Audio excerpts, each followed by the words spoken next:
Okay, it's really lovely to have you guys here.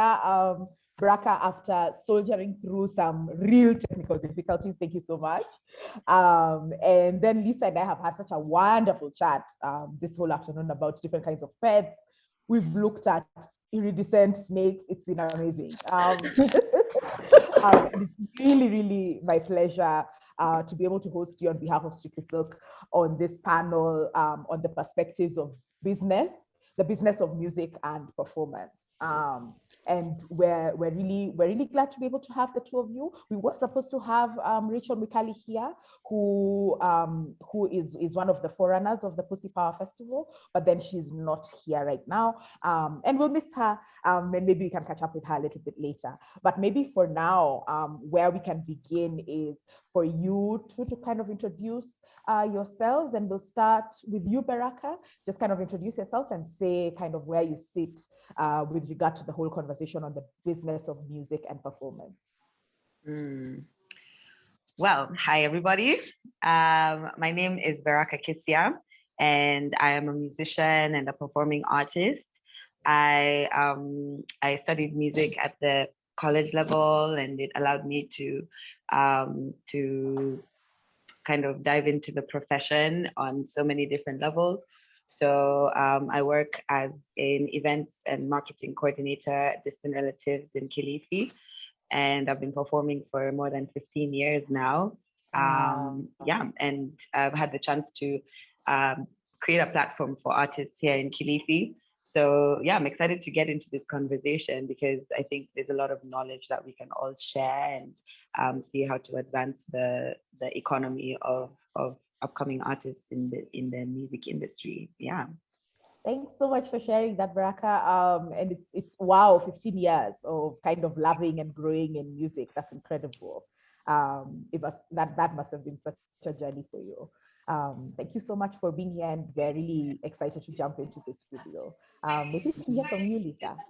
Hi there, my name is Lisa Molle. I work mainly as a programmer of events and festivals here in the Netherlands, but I also DJ under my moniker Latoya. Hey, I also played at one of the Strictly Silk parties that got organized in Amsterdam during International Women's Day, and that was so lovely. It was also the last party before COVID went everywhere, so I have good memories of that. So yeah, organizing, programming most of all, sometimes doing some production work, but always keeping in mind to help young and creative people doing their thing, and searching for new and fresh talent is one of the things I like the most to do. I love that. I love this this whole thought about searching for new and fresh talent. That's actually where we can start this conversation, because a lot of young people are like, okay, so maybe I'm passionate about music. Maybe like I was making a lot of time for music, like as I was figuring out myself through high school. And then like maybe like Beraccah, they feel like they want to go to college and start figuring something out. Or maybe they want to be kind of more self-taught and self-led. But then a lot of them might feel like, I want to start kind of earning money from being a musician. So maybe let's start with you, Lisa. Where does somebody start from, I have a passion, to I want to make this a job? Yeah, you mean as a musician or working like in music as a... Oh, that's a really good question. I think maybe both. Maybe start with like, because actually like you don't know whether you can be a musician, or maybe you can't be a musician, you can still work in music. So you don't have to be like musically gifted to work in music. Right? Yeah, that's true, because myself, I'm not musically gifted at all.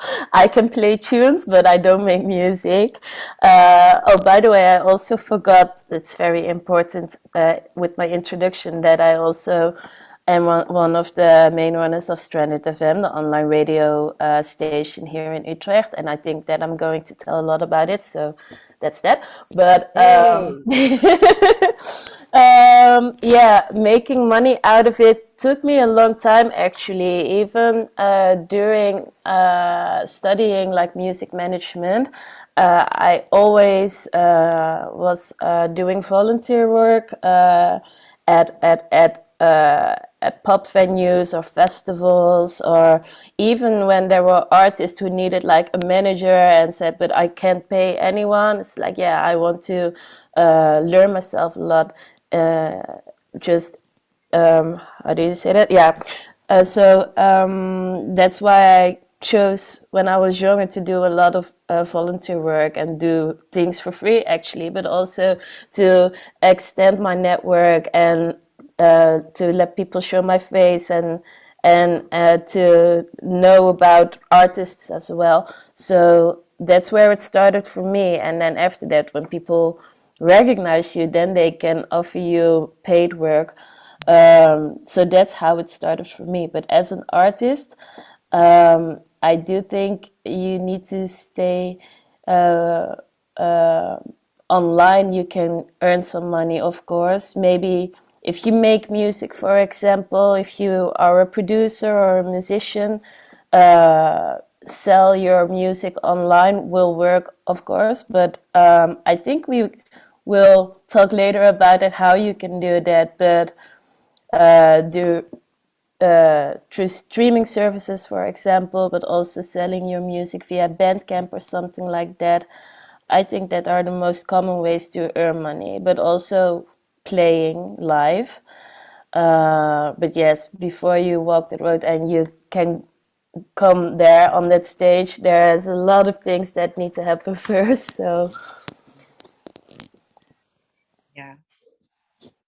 Oh, okay. That's like I think the thing that has stuck out for me the most is the thing about kind of the way that you can show you're serious about being in a music professional space is by like moving from a hobby space to wanting to understand how a professional space works. yeah, So that's really cool. And like, and understanding that your first opportunities are likely not going to be paid opportunities.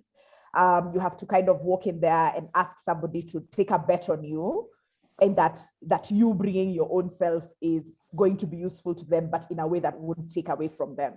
So that's really interesting. And while of course we are in a place now where if somebody, for instance, is looking for interns, you want to be able to give an intern like a living stipend of some kind. Like you want to recognize that they're adding value, even if they're not necessarily coming with knowledge or coming with understanding of how the place works.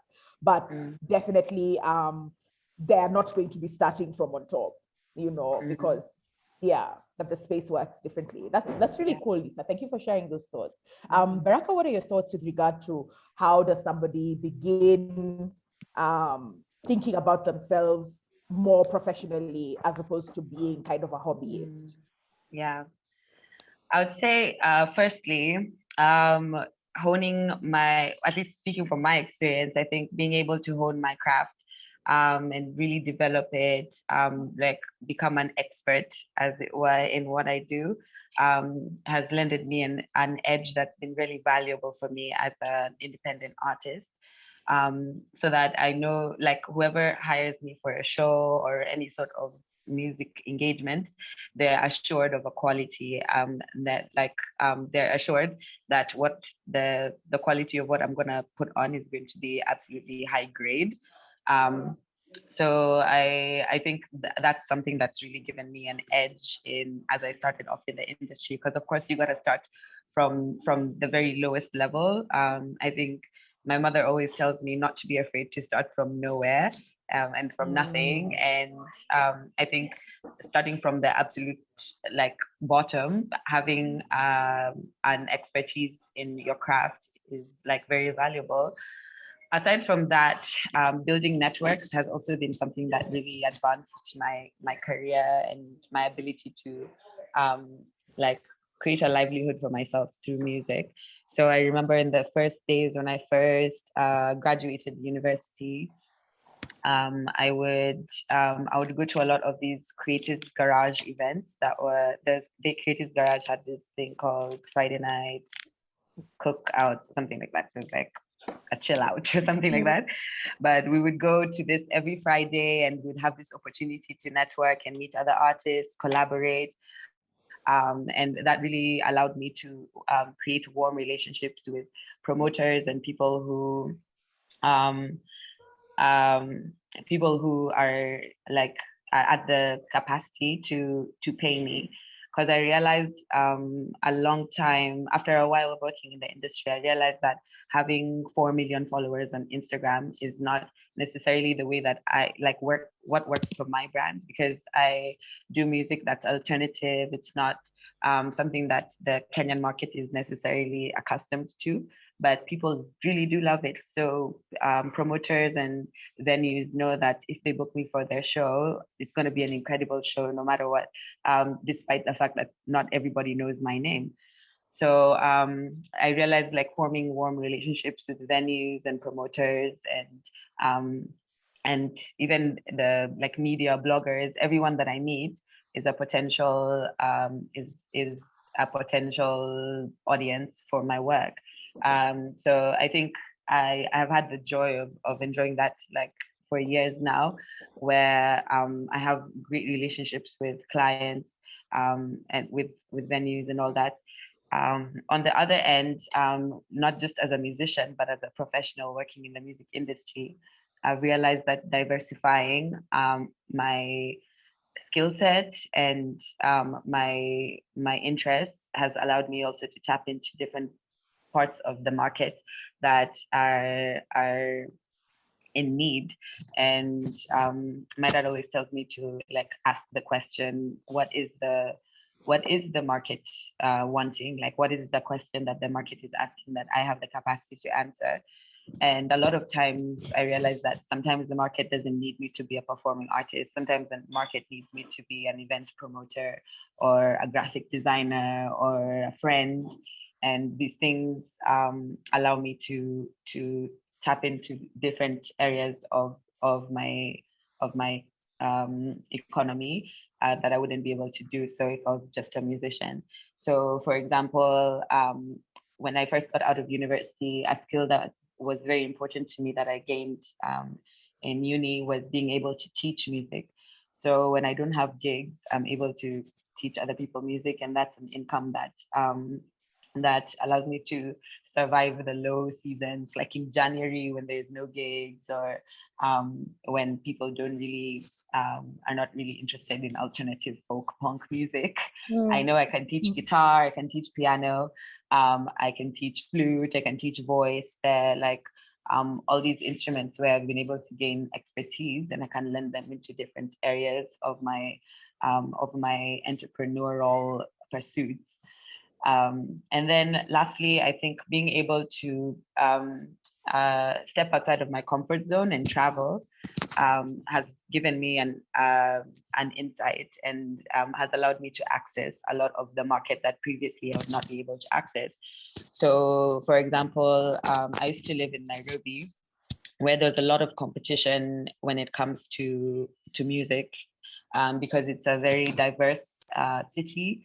And there's a lot, it's like a melting pot for culture. There's so much for people to consume. So on a weekend, I would be competing with like thousands of other musicians for billing on a lineup. And even then, probably the pay would not be what can sustain me over the course of the year or the month, or the week, especially also because Nairobi is such an expensive city. So I found that when I travel, because of the kind of music that I do, it's original acoustic, folk punk music, that when I travel, I go to places outside of the city where there's still venues and there's still a need for entertainment. And then they do have the capacity to accommodate higher budgets because they don't often, like, they're not competing with other venues, or they're not training to create, like, to pay a whole bunch of artists on a lineup. It would maybe be like an hour set for a Saturday afternoon in Watamu, which is a small town and it's a tourist town. So there's such a huge need for music and original music, but there's not much access or options. So I realized that I've really thrived in that capacity, being able to travel and access new areas of the market. So now, I get like really obscure gigs in really random places. I've even played a funeral once. I've played like very like Wow. I really play everything, and it's because I've been able to step outside my comfort zone. I'm not looking to necessarily but I spread my net as wide as possible instead of focusing in on just the perceived high density places for entertainment. And of course, like being multi-instrumentalist and being able to play my own instruments means that when venues hire me, they know they don't need to hire a full band. When venues hire me, they know that I can even do the sound myself because I have some rudimental sound engineering skills. Like they know that when they hire me, they're getting like a full package, and they're willing to pay more for that than spending than dividing their budget line along so many different people, where it would probably cost them more. So that's what I would say in terms of building an economy as an upcoming artist. Mm-hmm. Yes, and I do think I have something to add to that. What I often did when I started making money out of my professionality, I sometimes did stuff that I didn't like the most. So playing music that I would often not play at all, maybe, but for more like a bigger group of people, or working backstage, for example, at events that were not really my thing, but it was also for the experience of knowing how other things work, or knowing how other people would visit a party that I won't visit that often. That also learned me a lot and gave me some experience of how to do things that how to not do things actually. Yeah, so that was also very important for me. I think I would totally agree with that as well. Well, maybe half and half agree with that. On one end, I realized what you're saying is true. In the beginning of my career as a performing artist, like working as a background vocalist as opposed to a front man, and like I'm playing my own jam, like supporting other musicians, allowed me to tap into a wider network of like really people, like a higher level of the industry, where I would never have been able to just walk up into some rooms and be like, "Hi, I'm Beraccah, I'm an artist, like this is what I have to offer." But then working as a background vocalist, I got to work with like a lot of iconic art artists, and that allowed my network to grow and people to have confidence in what I do and my brand. And of course, it also allowed me to learn a lot of new skills and be able to interact with teams and step out of my comfort zone, as it were. But I also realized on the other hand that specializing, being unique and having something unique to present means that people think of you for very specific things. And they're not like it may seem like they would be far and spread out, but they actually are not. Like people are constantly looking for unique concepts and trying to manifest like very interesting occasions, because people are not going to come to the same event every single time. And even as an event designer, it becomes boring trying to create the same event every time. So having something unique to present also is something that I think has added value to my work and my brand, as opposed to just playing to the market. Of course, on one hand, yes, like playing to the market is very important, but I do think it's integral to be strategic about the way that we approach playing to the market, because people also you do gain a reputation after a while.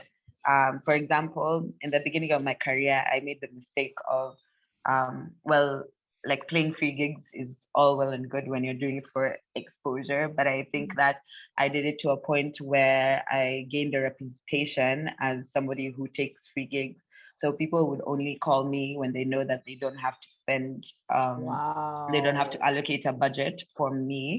And I would have to spend out of my pocket going into a gig when I also didn't have like much money to spare for that.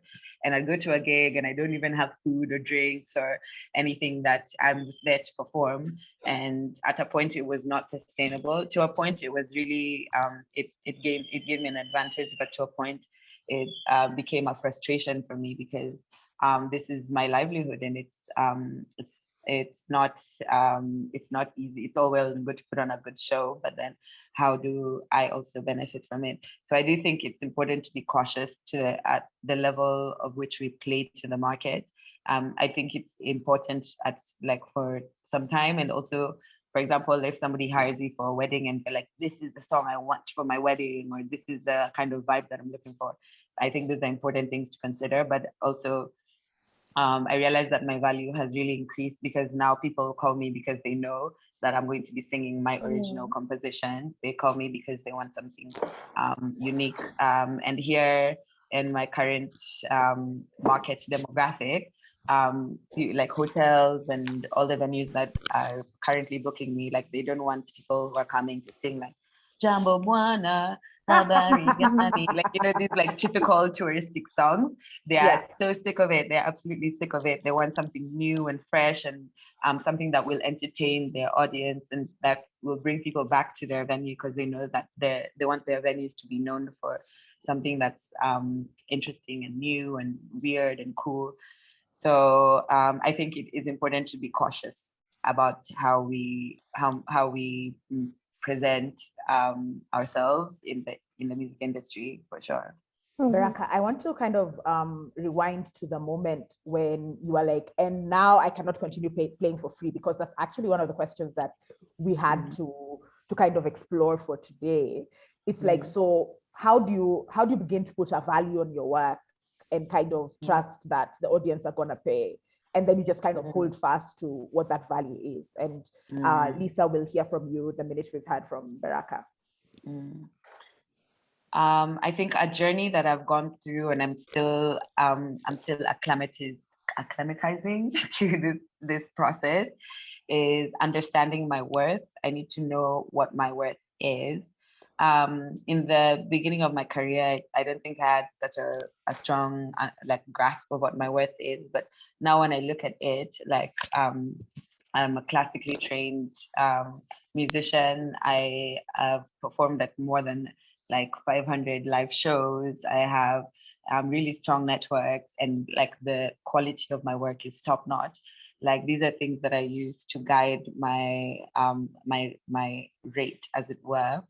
I think the challenge that I've gone through is like as an artist, you don't want to overquote and not get a gig because you're too expensive, and you also don't want to underquote because then you don't get the value for your money. So something that's helped me is to really realistically look at my budgets on a monthly basis. Like, what are my expenses? And what do I want to be able to, like, what is my rent? How much is my food cost? Do I have to feed my cat? What is my transport cost? And factor that into my general like fee, depending on what my different income streams are. So like when it comes to gigs, there's a specific fee that I charge based on what the gig is or what the venue is. For like some really big venues and like really big brands, more than happy to quote like a very high fee. For like a very like an upcoming brand, a starting brand, I like try to temper my costs so that they're not too pressed with their budget, but also recognize the value that they're getting for their money. So even there's some basics that I've realized should be covered by the venue, like your transport and your food. Like that should not feed into the fee. Like the fee should be totally separate from the cost that it takes to get there. Even as a music teacher, I realized that when I quote a fee, it should not be inclusive of like my invoice should include a budget line for a fee, but should also include the cost of materials and include the cost of transport. so that I realistically look at what it means, what it takes for me to get there. Of course, it's like a gradual process to get the pay that you desire, for sure. But I think realistically looking at my budget and what my expenses are, and also like what my costs are going to be, then factoring that in when I'm quoting a fee or accepting a fee. These days, moving out of playing free gigs constantly, I'm developing a practice of when somebody asks me to come and play a show, I look at my schedule, and if I'm available, I'll accept the offer, or rather I'll accept the invitation. But then first things first, I'll ask them what their offer is, and so that I understand exactly what their budget is looking like and what they're willing to give, and so I can negotiate based on that. So, for example, if their offer is like 10,000 Kenyan shillings, I can look at my expenses and be like, actually, like this is far below what they're offering me to play a two-hour set. Because if I'm playing a 2-hour set, that's like literally like 120 minutes. I need to be able to account for the effort that that's gonna take, time for practice, all of that. Like 10,000 Kenyan shillings is a bit low to quote for like that much time, at least for me at this time. I used to play 2-hour sets for free, and that helped me at a point where I really needed to develop a relationship with my market. But now that I have like very secure income streams, I really consider like what are they asking me to do versus what can they offer, and then negotiate based on that. And I'm willing to make concessions. Like my expenses are not very high. I live in the village. Like we get oysters for 10 bob. Like it's not so expensive, you know. Like I feel like I need to interrupt and say you did not need to tell us that you get oysters for 10 shillings. I think the equivalent of 10 shillings is like how much is 10 shillings in euro? Like, can you convert? It's like 10 cents euro. It's less. It's actually less. Or less, yeah. So they're like buying oysters at like 7 cents. You can't feed your cat with that, right? But I needed to just pause and like meditate on the price of that oyster. Oh my god! Yeah. And it's like fresh. Totally. Beraccah, I'm going to rate you on behalf of the audience. It's more symbolic then, yeah. Yeah, exactly. Like honestly, like I think even on that note, even considering like what you're like where you are, like a lot of times we insist so much on living in like the city because that's where all the opportunities are. And as creatives, as artists, as musicians, like we have the freedom to be wherever we want to be, like live wherever we want to live, and like solicit work online. And we have smartphones these days. Like there's ways to communicate with outside venues. In fact, a lot of times it's like do some research and look at like I think like where do I want to go? Like, do I want to go to Lamu? Do I want to go to France? Do I want to go? And then I like look for venues in these places and I write those venues. And a lot of times they're really I send them like my full portfolio and all of that and my rates, and they're really happy to have me because they're in need of my services. So I think knowing my market and knowing exactly like what I have to offer has allowed me to access like a lot of income that I previously would not have been able to access. So that's what I would say in terms of not accepting free gigs and understanding your value and just like building on like a steady livelihood from nothing. Yeah. This has been like for you, Lisa, with regard to like moving from now I need to start charging for the work I do. Yeah. How much should I charge? And how do I just kind of continue that way in a way that honors myself and the work that I want to do? Yeah, well, I do think that here in the Netherlands, for example, is a standard rating of how many euros you get for a gig of 1.5 or 2 hours in the types of venues where you're playing.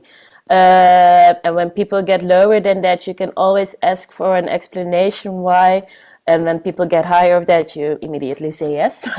But yeah, there was just a certain point that I knew that okay, I got booked in these kinds of venues and festivals, and my name is getting bigger and bigger, and I don't think that I have to say yes again to gigs that don't pay, actually. So except when it is for friends or for a benefit concert or something, then yeah, then of course, then I will think twice about it, and I will do it for free. But that's another thing.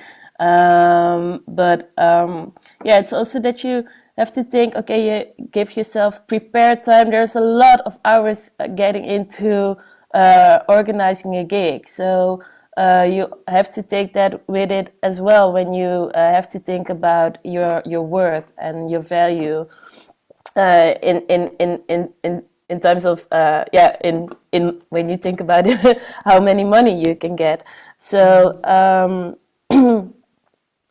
yeah, can you help me a little bit with the conversation? So I think it's You're doing really well, Lisa. okay. Thank you. I think I love what you said about also taking into account the amount of prep time that you have to do. Because like Yeah. especially for people in music, because you're a DJ, Beraccah is a live performer, you have to rehearse. Yes. And so like if somebody calls you and says, I need a 2-hour set, what they need is a 2-hour perfectly rehearsed set. Yes, It and will not take you 2 hours.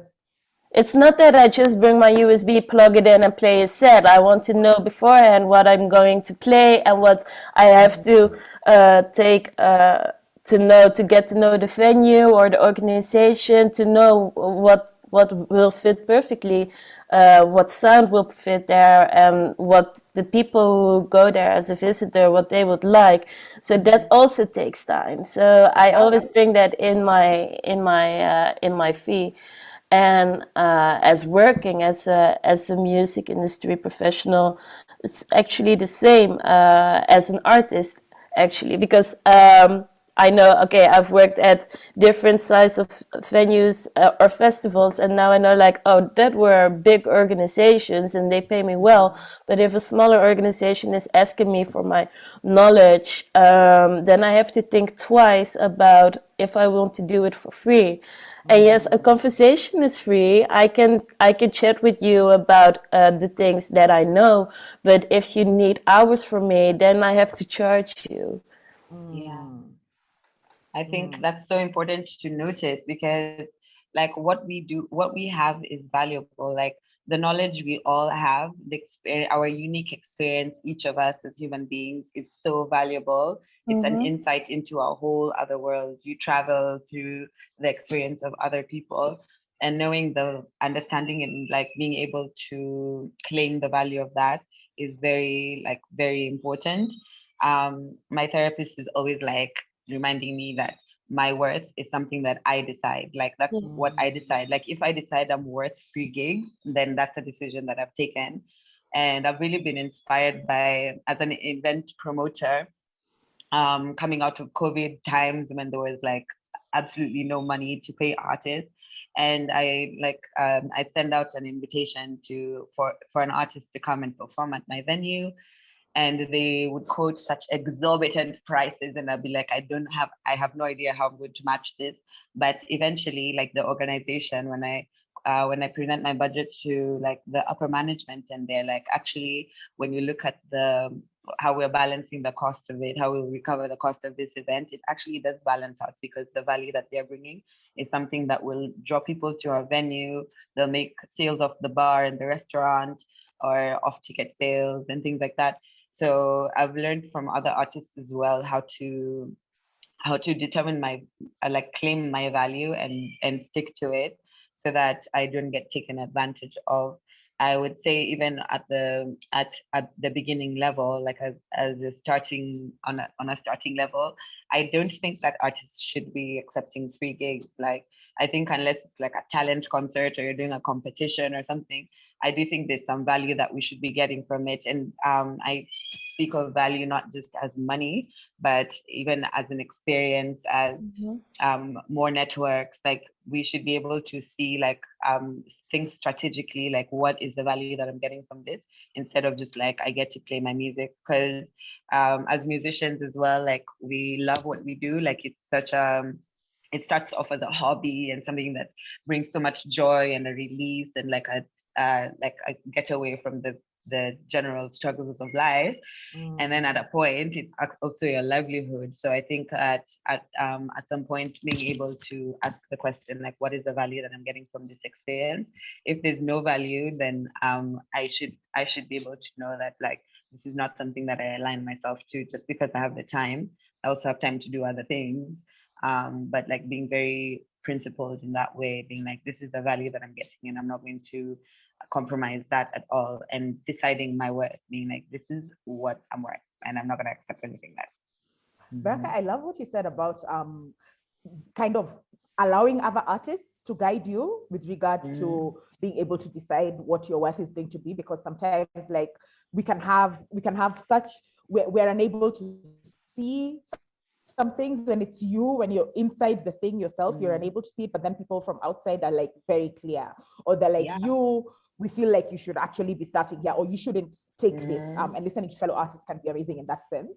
I think maybe another question that comes up around worth is actually in the live performance space, where now here you are as the live performer, as the DJ, you have your tech rider, you have all of these things that you've said that in order for me to sing the way I want to sing, I want this kind of mic, I want this setup to look like this, I need half an hour with a sound person so that we can go through, we can do a sound check together so that we can understand my levels, all of that. And then you've given this to a venue, and then like maybe the event managers are not respecting you, or they think that, we have to do this for bigger artists, we wouldn't do this for you. So how do you make sure that your needs are respected in the context in which they need to be? Because for you to deliver at your best, they need to deliver at their best. So if they're giving you like nothing to work with,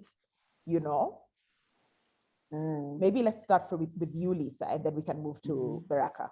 Yeah, I have to say that I've not experienced it quite often, that my rider hasn't been accepted or something.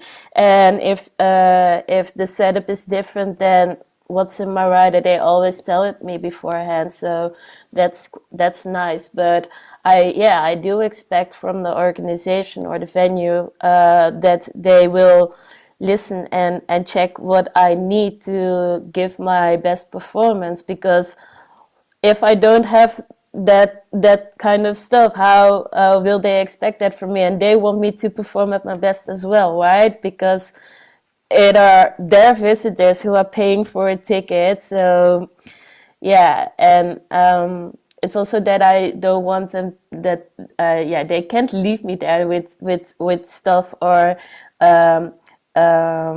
with like a setup that I don't know. What do they want me to do? But I do think, I don't know. It's also because in the Netherlands, I hear from artists from abroad that people take, that here in the Netherlands you get really good care of what you need and what you need backstage and what you need before you start your show. So I'm not really experienced with not getting the things you need. So I don't think I'm the right person to answer this question. I'm really glad that you have that experience. It's also with food and hospitality, if you have allergics, people ask immediately, okay, what do I have to keep in mind if we get you some food or drinks and all that. It's I never like that the wishes of an artist don't get accepted. Oh, that's really lovely. Yeah. Okay. Beraccah, what's your experience been? Awesome. Firstly, Lisa, that's so awesome. That's what I desire to see in the Kenyan music industry, where artists are constantly taken care of, and there's like a standard to which we can also like feel really good because you feel so encouraged and you feel motivated as a creative when you go into a space and you know you have everything that you need and you have no reason to be anxious and all of that. So I think that's really like, that's so awesome that they treat artists like that in Netherlands. For me, I think something that has helped me is to be self-sufficient, like to know my stuff, like I know my instrument. And also, I realized like a few years into my professional career as a performer, that I needed to have a better understanding of sound and sound systems and sound engineering, so that when I'm not given what I need, I can do it myself. Like I'm not going to cause drama. I'll just like do it myself. Because I like to be able to be assured of the quality of my performance. And if the venue can't do that, at some point, it's also not it is their responsibility. But I've realized with a lot of venues in Kenya, like they just don't have the capacity to do that. They maybe don't have a sound expert on hand. They have a very like basic like sound system, which you can do so much with a basic sound system. But if you know something about sound, like only if you know something about sound, if you don't, then you'll just plug and play. And that also gives venues confidence in my brand. Even there's some gigs where like when I know I'm traveling very far, like I'll make my own lunch, I'll cook my food and at home and carry a packed lunch, because I don't know what to expect when I get there. And I don't want to be disgruntled because they did not provide me food or drinks or any of that. Like I'm there to have a good time and do my job, and I don't want to experience like stress or anxiety on the day of my performance. That being said, I also think like it's very important not to take things like so seriously. Like I think a measure of humility and flexibility really allows the experience to be less stressful and creates like room for adjustment. So for example, there's a gig I was playing in Lamu, and they did not have a mic stand or a mic sound system or an instrument for me. And like we had so much fun, like going all around the town of Lamu, like looking for a guitar, and then we improvised. It was so much fun, and like we improvised the mic stand like from the tree, because I was playing underneath a tree, so we wrapped the cord of the mic around the tree, and it was hanging down, and it ended up looking quite beautiful, and it was very like low grade. But I think like being able to be adaptable and creative and being able to be like think of solutions rather than be like disgruntled as to how they didn't fulfill all my requirements, because we do send these things in advance, a tech rider and like hospitality rider, because you want to make sure that like your experience is spoken for. But at the end of the day, not every venue is going to be able to meet those needs or have the budget to meet those needs. So I think being able to be adaptable, knowing my instruments, knowing all the aspects surrounding my performance, even set design, like when I go on stage, like I want people to be entertained. I want them to come and see some art. I don't want them to be bored. And I go to a venue and it's just like a sound booth behind me. It's a bit boring. I even played this gig once. It was Industry Night in Nairobi. And I was playing this song that's very like politically like not very politically correct. It's like about like the government and how the government sucks and all of that. So like, as I was playing this song, like the electricity was completely shut off. Like the electricity went off, it went darkness, the sound system fucked off, or like the sound system like shut down. And we were like, I would like at that moment I was like, well, what am I going to do? And of course, like everyone's there waiting for something to happen, and we just turned it into like a whole like, look at what like the government didn't even want to hear this song because they shut us down. They don't want to hear this song. Like I think there's ways to adapt to all these technical difficulties, and just being patient and humble and knowing my instrument and like being in a discussion with the venue allows me to kind of transcend that. And then also knowing my stuff allows them to respect me when I say that I want the sound to be like this. I want this level of reverb. I want this level. I want the mic to be this. I want to balance the mids and the highs, and I want like these specific settings. it makes it much easier to manage live performance. I noticed as well, like as an instrumentalist, it's a lot more like it makes sense to me. Like I don't really think about the fact that like I need to, well, there's some certain things I don't really think about because I have my instrument. But I realized with a lot of like rappers and people who play using a backing track, and I experienced a lot of artists come with like just the full track, like they don't come with the instrumental, they come with like the whole track, so they are competing with the track to be heard. And the venue or people in the audience are like, okay, like are we here to listen to a playlist or are we here to watch a live performance? So I would always recommend like if you're doing a live performance, like make it a live performance, like have your instrumentals or have your backing to be like the backing and not the full track, because then it will not translate on stage as a true performance. Of course, as a live performer, it makes sense because I show up with my instrument, I don't have a backing track. But yeah, like for a lot of rappers and people who do like pop music, it doesn't, it somehow does not translate. And I experienced that a lot as an event promoter, and it really like dilutes the experience for the audience. So that's what I would recommend when it comes to Tech Rider on live performances. Yeah. Yeah, it's interesting that you say that, because as an artist, you can reject to play if your rider hasn't been accepted by the organization. If they don't offer you what you need, you can say, no, I'm not going to play. That's So true. you can always And keep that in mind. I think that's like the contracts are very important. I think you make a very good point, like having a contract and claiming that contract when things are not going your way or going the way of the contract or as agreed. I think that we should always voice those. We should always voice ourselves and be like, "Bab, this is not what we agreed." And it's true, it is within our right to refuse to perform, to refuse to play. Of course, that brings a lot of stress to the venue.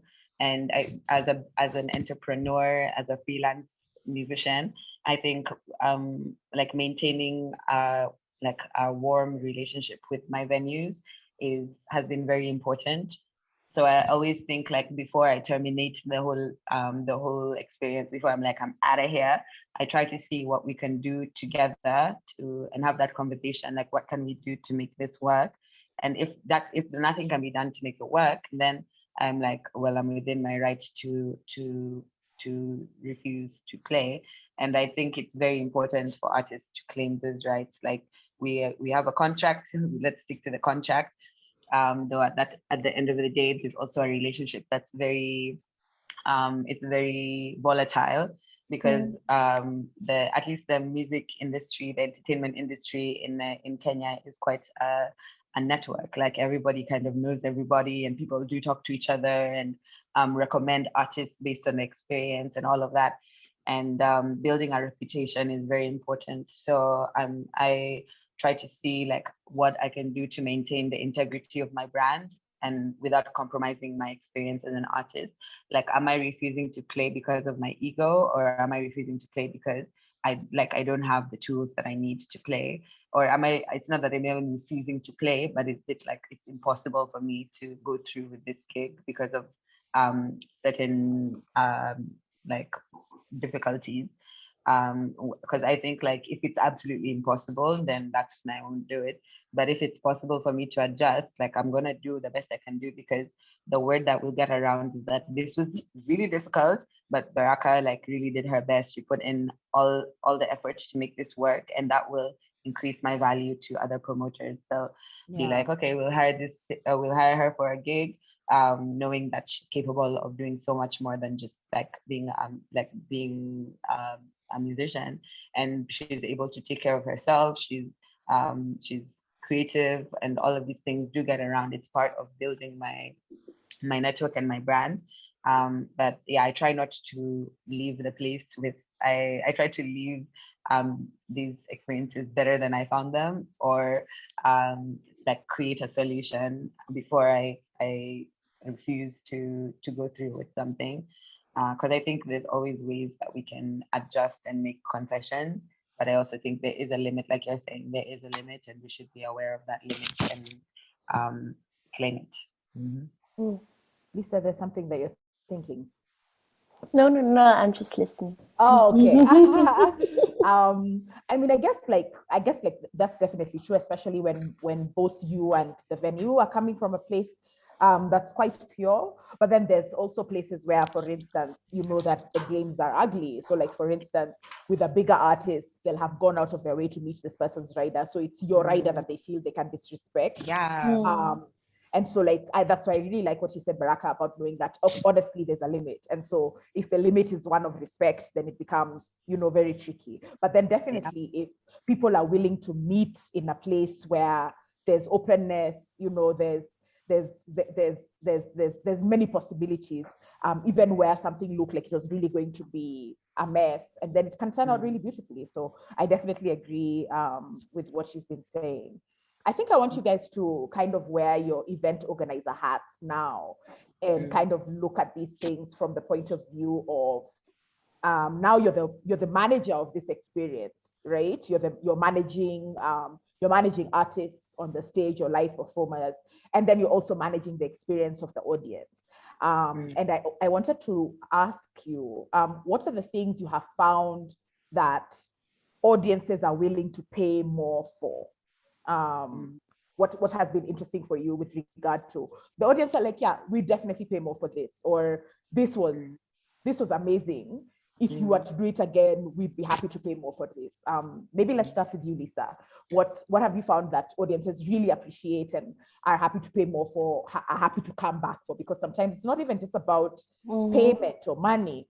It's about somebody coming to you again. Yeah. This is a big deal in this kind of attention economy. It's a good question.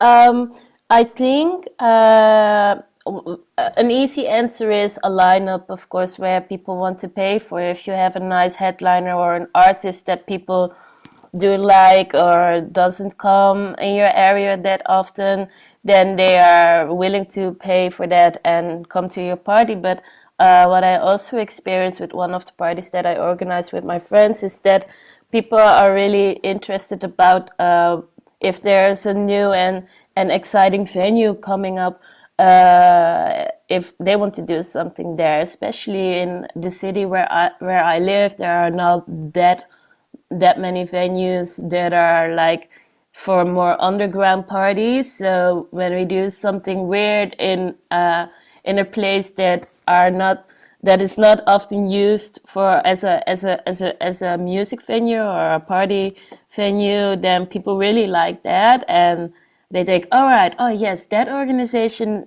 does something nice with and think about where they organize their parties. And of course, it's also the full experience, what comes with it. So how does the place look like? How is the how do you say that? All the things that you can see.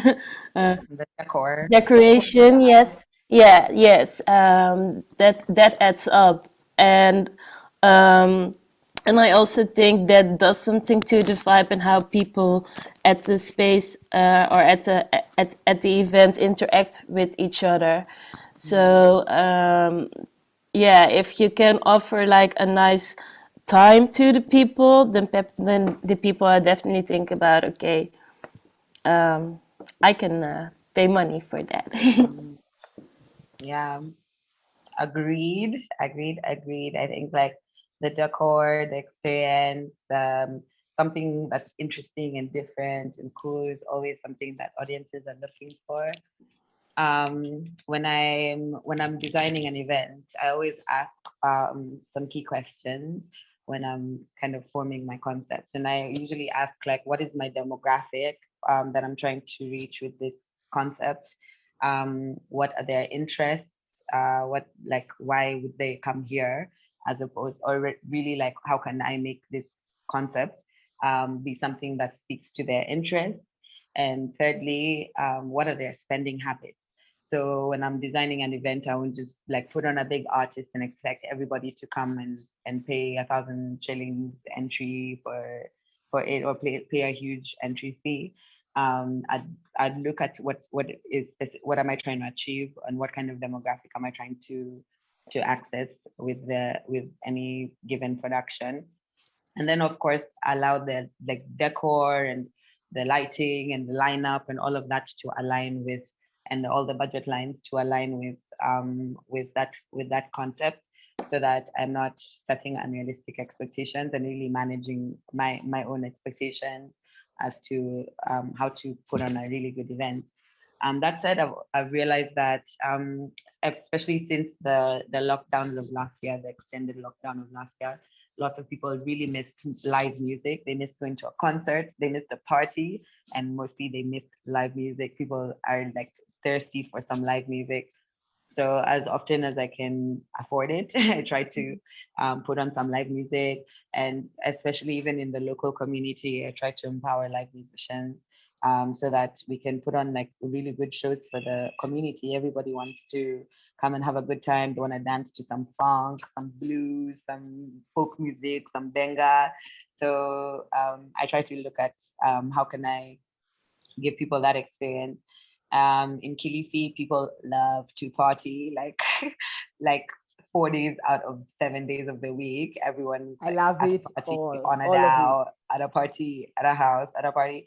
And then it's never just a party. Like people will invite you for like a sundowner at my house, and then you show up, it's like decks, full sound system, lighting, like whoa. So people really appreciate like a proper production, and I try to also see how I can give them that when they come to my events.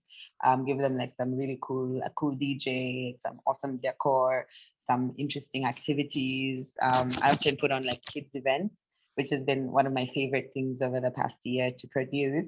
And at first it was like kids games, and then I started asking myself like, what would I find fun at this party? Like, what would I find fun as a like kid at this party, or even just me as the curator, and I have to like run around with these kids. Like, how can I enjoy this experience myself? And so we started getting a bouncing castle, because I will always jump on a bouncing castle. Like I will always like bounce. So, and a face painter, we built a photo booth. So when the kids come, they can like take really weird pictures with their parents. We do some family oriented games, like tent pitching competitions or a kids talent show. So that I like to think about like what would I also enjoy when I come to this, because I'm also my target audience. Like even if nobody shows up, like I want to have a good time. So like let me make sure that like I enjoy this party, and like it aligns with my principles, because I don't want to put on a party and it's like homophobic or have like sexist overtones and like things that don't align, like these activities. Like somebody came to me with a concept recently to do a wet t-shirt concert, like a wet t-shirt party, and I was like, sir, that's not it. That's absolutely not it. So as much as they thought that it would drive a lot of attendance and lots of people would come, and maybe so, but that doesn't. But then I'm like, the people in the wet t-shirts are a product. Was this person? Were they? I wonder, like I really had so many questions for them, and none of them like were anything that I actually wanted to know, because I was like, this is coming from a very like messed up place. So yeah, like I'm trying to make sure that whatever I'm doing aligns with my principles, even if it's not necessarily like going to like drive revenue. It will drive interest, and it's going to be something that has a lot of like everyone will enjoy. So something that I've really been proud of over the past year is my kids' events for sure. And in July, we did our very first like Pride party in Kilifi. It was like the first open like Pride party in Kilifi, and we painted rainbows all over the venue, and like the whole queer community showed up, and and allies and everyone. Like it was so inclusive, and it kind of hit all the targets. Like in terms of attendance, we had really good attendance. In terms of the look and feel of the whole place, it was amazing. In terms of revenue, it really drove a lot of revenue. In terms of the lineup, the artists were really happy.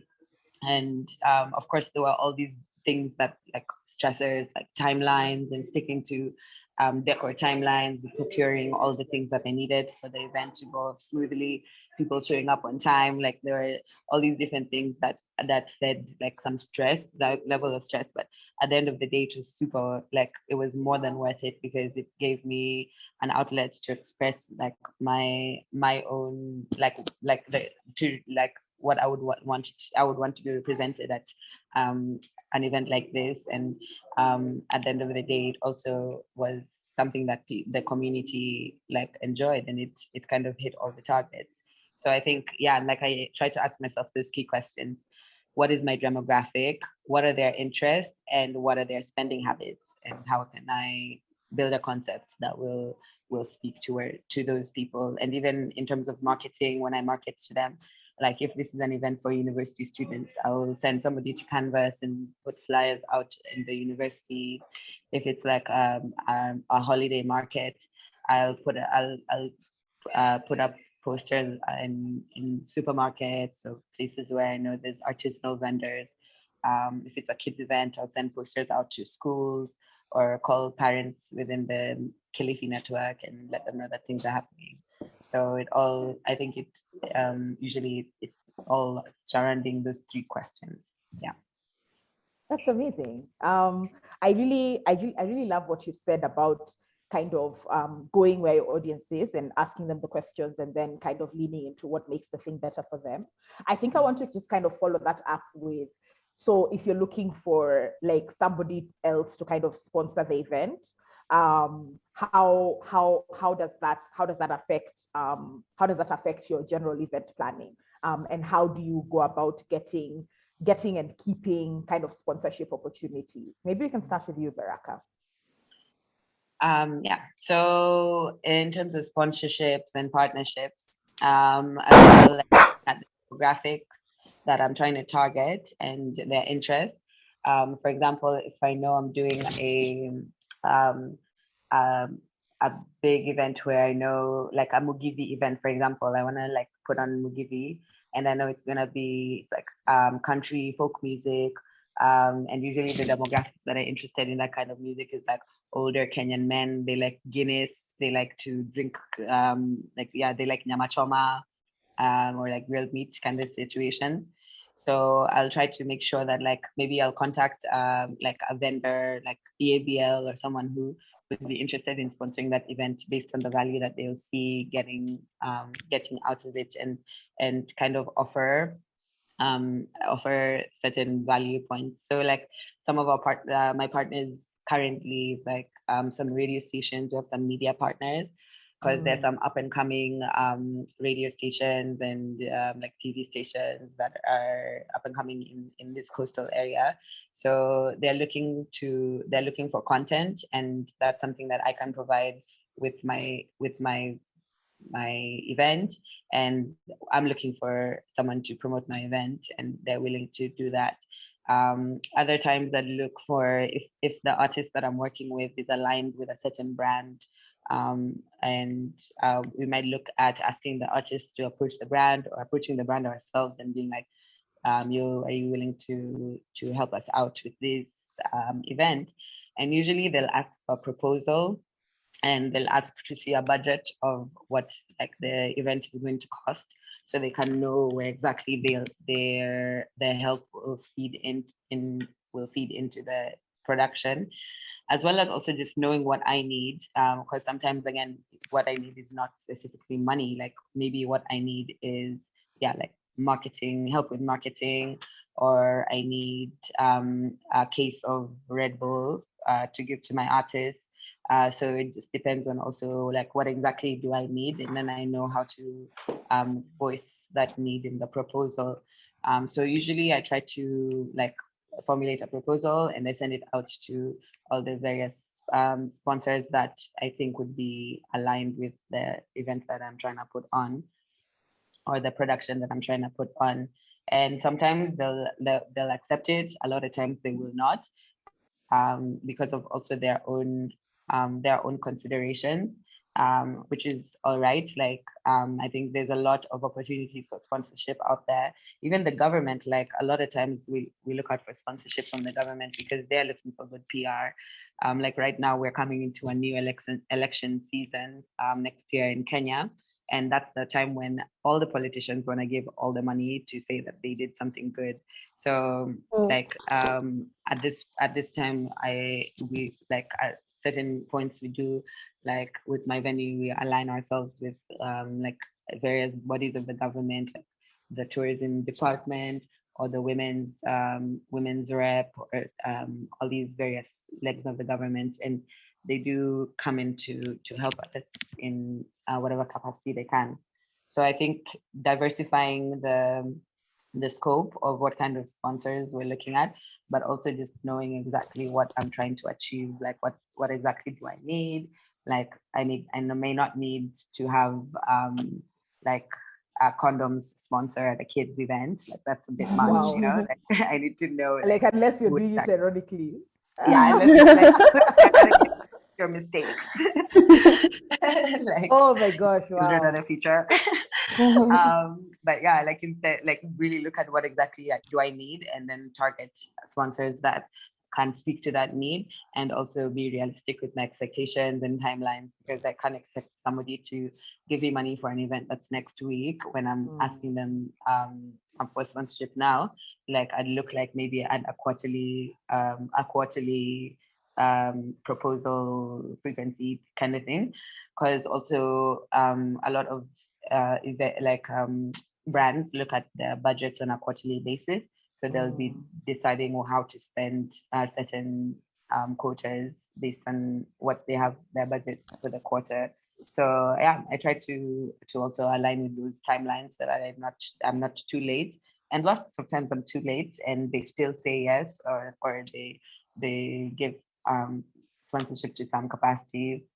And then I also look for sponsors, not just with big brands, but even with like small brands and like individuals, because sometimes people themselves have things that they're able to give. Like we do this event here called Kilifi's Top Talent, which is a community event. It's like a talent show, and often individuals will give money for prize money, or they'll offer 2 nights at their holiday house as a prize, or give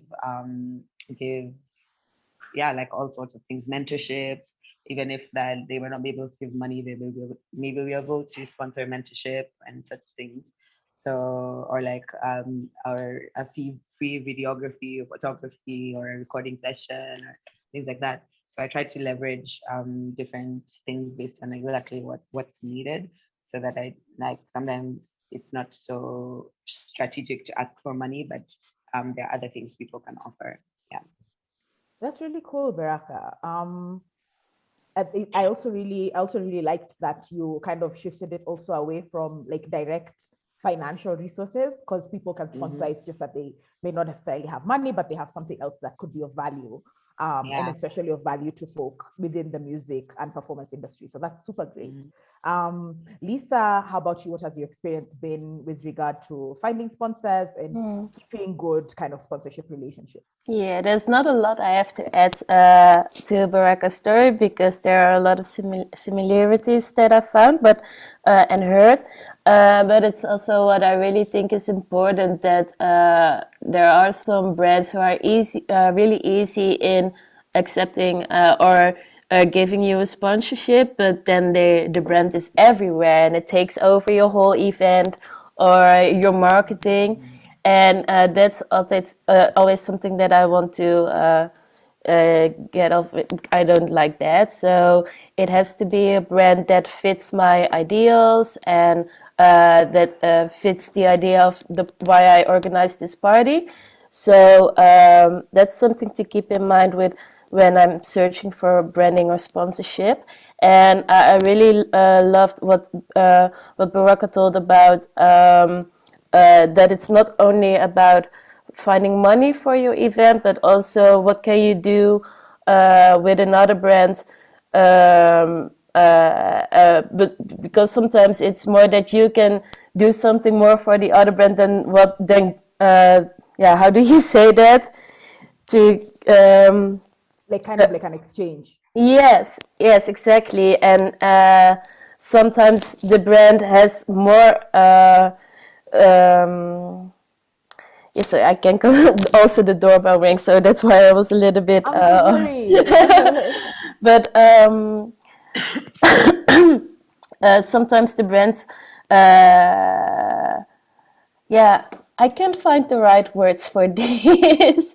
Can also use the name on your event more than that you can use the brand, what the Yes, brand can offer you.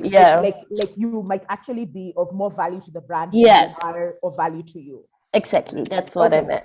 Okay. Yeah. Okay. Yeah, that's really an important nuance, because you might walk in thinking that they are the ones that are offering you value, but you are actually the one that's offering them way Mm-hmm. more value. And maybe the speed with which they agree could also be kind of like a red flag. It's like, you know. Yeah. I guess maybe we can wind down this conversation by talking about what are the possibilities for kind of innovation around live events. And especially, I know like everybody was a little bit weird about the digitalness of everything at the height of the global lockdown, you know, and what, because everybody's missed being outside so much, even with the threat of fifth waves, you know, fourth waves of COVID. Like I think people just kind of want to engage with tangible spaces for a bit before we now go back to this kind of hybrid thing. But what have you found has been interesting and innovative within the event space, which will be useful going forward into the future? And so maybe this can be our last question, and you can say what's kind of making you hopeful about events and festivals going forward. Maybe let's start with you, Lisa, and then we'll finish off with Beraccah. Yes. What I really found out during the lockdowns and the online events that were happening, and those events got organized by really big platforms as well. But there was a lot of more space for uplifting young and fresh talent while during the normal event season, when COVID wasn't there yet, it always got the same artists got booked, and always the same headliners were popping up on the festivals and club nights. But now there was a really big chance for younger and new artists to get to show themselves, and the audience was always there and came from everywhere. So that was also a difference with real events. While you're organizing an event for your own city or for your own area, and you are searching for the right demographics while marketing it. Now you are doing it for an online community. So people from everywhere in the country or the city or whatever found out about new artists. And that was what I really liked about the whole online event thing. And then maybe, sorry, Beraccah. Maybe for Lisa, you can answer what are you hopeful about kind of going forward into the future with regard to events and festivals? So following up to what I just said is that I hope that organizers and programmers are just expanding their view of what artists they can book, and that comes same with which people you can get to your event. So I think there will be a new how do you say that? I know that there's it's kind of like new audiences and Yes. surprising audiences. Yes, new audiences, but also new artists. Oh wow, yeah, that's really beautiful. Beraccah, let's hear from you with regard to what has been interesting with regard to innovation and digital events, and what are you hopeful about with regard to events and festivals going forward? I think what's been interesting is seeing how the digital space has created such equity in the industry where everybody has access to an audience. It's not just like the people with 1,000 followers or people who have a gigantic platform, but then now there are all these platforms who are seeking artists to diversify the content on their platform and their live content on their platforms, and creating like online venues. I have a friend who was working on a project where she was creating a digital festival. So she made this whole like this universe that was like every country was a different stage, and Wow. like there were all these people who were like, you were able to access, like attend a festival and feel like you're there like virtually. So I think like there's this transformation where that all these creative new ways people are imagining the digital space when it comes to live music and entertainment in general. And at the end of yeah, I found that very interesting and like quite inspiring, and it's created, I think, a lot of like everybody has a chance in that way. It's not just the artists who do hip hop or do like, you know, reggae. It's also artists who do original, alternative, songwriters, people who want to do like teach online and all that. It's created like a venue for all of that. So I really find that very interesting and inspiring. And for the future, I think that yes, in Kenya at least, I'm seeing like such a new diverse crop of musicians who are defining the industry and creating such unique and high quality productions and high quality music that it is able to stand to the test of the global test. Like we're able to really compete with the global market, and it's not really even competition, but then it's like more like there's a spotlight on Kenyan artists that's never been there before because of the time and effort and the resources that Kenyan artists have access to these days that allow them to produce music at a high quality level. And in terms of events, it's also allowing us to imagine beyond the scope of just putting on a show and having a DJ. It's like, what else can we do to make this an interesting event? Because people have seen it all at this point, and they want to be exhilarated, like they want to enjoy them, like themselves till their eyeballs fall out. So I'm kind of thinking, what are the different ways that people want to be fed through like events? So sometimes they don't want to, they're like, there's a need for a party, but there's also need for information. So for example, a panel like this, where people are able to learn a lot about how they can improve their craft and hone their discipline. I'm thinking that the future is a lot more of these like conversation and alternative kind of events. I'm seeing a lot more collaboration in the future now and in the future between different venues and promoters and programmers, where it's not that we're competing for an audience, but we are collaborating to put our audiences together and use our resources in a way that is effective, rather than spending a whole bunch of everything trying to put on an event that like that's there's like 5 other events going on at the same time, and it just creates a lot of like anxiety and competition, unnecessary competition.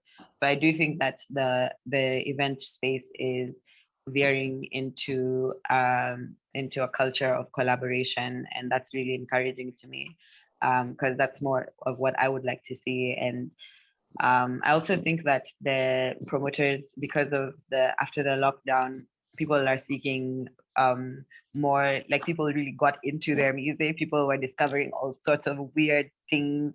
And at this point, people are also very secure in their weirdness. They're like, you know what, I'm weird and I like my weird music, and I need someone to put on some weird music for me. So seeing more opportunities for people who do not just the usual thing. Like the other week, we had somebody come to our event doing fire juggling. He was like juggling fire, and I was like, yes, I'm gonna put you on. Like, I want people to be juggling fire at this event. Like, this is awesome. 1000%. Right? It was so awesome. Like, I don't know so who epic. in life can say no to a fire juggler. I don't think it's possible. Really, like really. So I'm seeing more opportunities for people who do like really alternative and niche things, that there's a market for all those niche things now. Like people want to, like currently I'm getting a lot of offers for gigs and things because I've been able to, because I do music that nobody else does, and I have this conversational tone when I play it, and it's more of like an interaction with the audience, and people are really seeking that, like a real life human to human, like talking to me kind of interaction. Like people want to be at dinner with Beyonce. They don't want to just watch Beyonce's Black is King. And so I'm seeing a lot more of those opportunities, and like finally like more direct communication between artists and event promoters and the audience or the market, where we are directly like calling people and like texting people, because people really have expressed a desire for human to human interaction rather than just like virtual experiences or like wide spaces where, or like live streams where it's like just me playing with my guitar and then people are watching me and they can comment, but that's as far as it goes.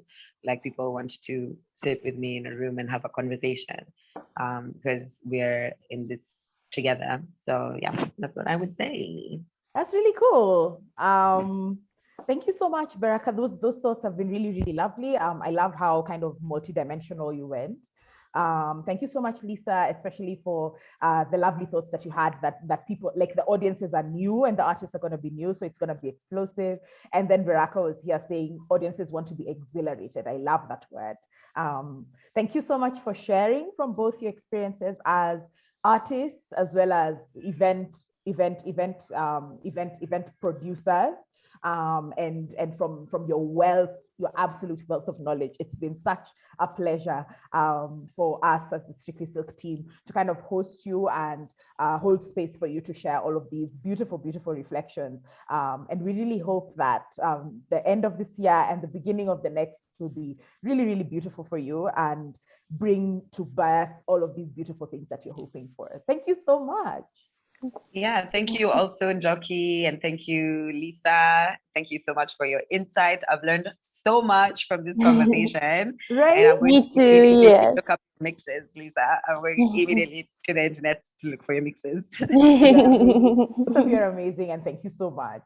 Have a lovely rest of the afternoon. You too. Bye. Bye-bye.